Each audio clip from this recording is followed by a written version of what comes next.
ఏపీలో స్త్రీ శక్తి పేరుతో మహిళలకు ఉచిత బస్సు సౌకర్యం కల్పిస్తోంది కూటమి సర్కార్.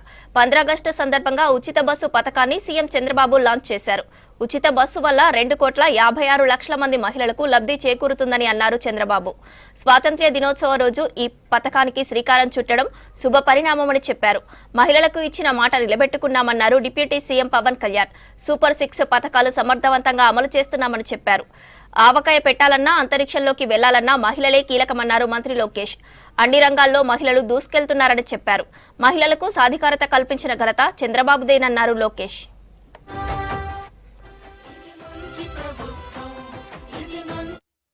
ఆలోచించుకుని 3 పార్టీలు కూడా మేము ఒకే మాట చెప్పాం. ఈ రోజు హామీ ఇస్తున్నా, నా ఆడబిడ్డల జోలికి ఎవడైనా వస్తే తాట తీస్తా. మీరు రూపాయి పొదుపు చేయండి, నేను రూపాయి ఇస్తానని పొదుపు ఉద్యమానికి శ్రీకారం చుట్టాం. మీరు ఫైల్స్ తీసుకెళ్తా ఉంటే మగవాళ్ళు ఎగతాళి చేశారు ఆ రోజు. కానీ ఈరోజు నేను గర్వంగా చెప్పగలుగుతున్నా, ప్రతి ఒక్క కుటుంబంలో ఆ కుటుంబానికి ఆర్థిక ఆసరాగా తయారైంది నా తెలుగింటి ఆడబిడ్డలని మరొక్కసారి విజ్ఞప్తి చేస్తున్నా.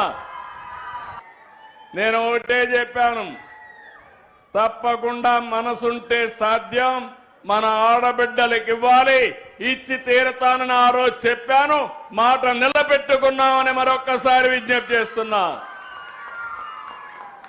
Palle Velugu, ultra Palle Velugu, city ordinary express, metro express, వీటిలో ఏ బస్సు ఎక్కినా, ఎంత దూరం వెళ్లినా, జిల్లాలు మారినా ఎవరికి ఇబ్బంది లేకుండా ప్రయాణ సౌకర్యం ఏర్పాటు చేసే బాధ్యత ఈ ప్రభుత్వానిది.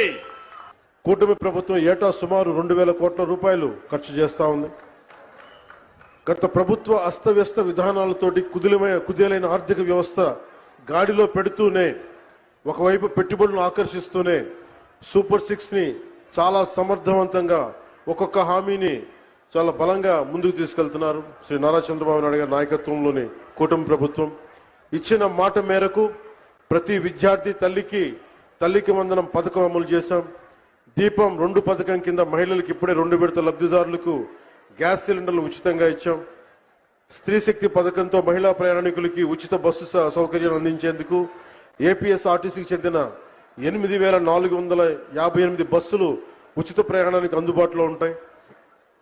ప్రభుత్వం ఎంపిక చేసిన 5 రకాల బస్సుల్లో నిర్ణీత గుర్తింపు కార్డు, అది ఆధార్ కావచ్చు, ఓటర్ ఐడి కావచ్చు, రేషన్ కార్డు కావచ్చు, లేదా రాష్ట్ర మరియు కేంద్ర ప్రభుత్వ ఐడిని చూపించి రాష్ట్రం మొత్తం ఎలాంటి ఆంక్షలు లేకుండానే తిరిగేందుకు ప్రభుత్వం ద్వారా అవకాశం కల్పిస్తున్నాం.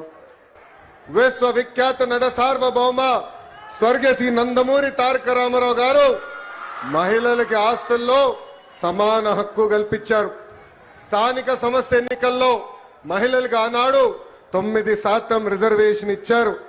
మహిళల కోసం ప్రత్యేకంగా ఒక విశ్వవిద్యాలయం కూడా ఏర్పాటు చేసింది అన్న ఎన్టీఆర్. మహిళల్ని అన్ని రంగాల్లో ప్రోత్సహించింది మన నాయకుడు చంద్రబాబు నాయుడు గారు. డ్వాక్రా గ్రూపులు ఏర్పాటు చేసిన దగ్గర నుంచి మహిళలకు ఆర్థిక స్వాతంత్రం ఇచ్చారు. విద్య, ఉద్యోగాలు, రాజకీయాల్లో మహిళలకి 33% రిజర్వేషన్ ఇచ్చారు. ఏకంగా మహిళల పేరుతోనే ఇళ్ల పట్టాలు కూడా అందించారు. అంతేకాదు, ఏకంగా ప్రతిభా భారతి గారిని